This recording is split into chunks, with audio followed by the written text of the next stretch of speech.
ఆదావాన్ని ఎక్కడన్నప్పుడు నేను దిగంబరులని, నేను ఈ చేసిన పాపానికి కారణం నువ్వేనని ఆదాము చెప్పాడు, కానీ ఇవాళ మనం చెప్పడానికి లేదు. ఎందుకని సామెత గ్రంథం 15:3 యెహోవా కన్నులు ప్రతి స్థలమందు ఉన్నాయని, అవి మంచివారిని చెడ్డవారిని చూస్తున్నాయనే విషయాన్ని మర్చిపోకండి. కానీ సహజంగా మనం ఏమనుకుంటామనంటే ఏదైనా ఒక పని చెడ్డ పని మంచి పని గురించి చెప్పడం లేదు. ఎందుకంటే చెడు గురించే మనం ఆలోచన చేస్తాం.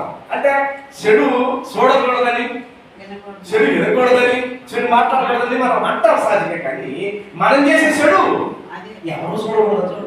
మనం ఏదైనా పని చేసినప్పుడు వెనక ముందు చూస్తాం. ఎవరి గురించి? వెనక ఎవరిని చూసారా, ముందు ఎవరిని చూసారా చెప్తాం. వెనక పక్కన ఎవరు చూడదు, పైన నాయన వస్తారన్న విషయం మర్చిపోతాం. ఎవరు చూద్దాం, ముందు ఎవరు చూడలేదు, బాగానే ఉంది. వెనక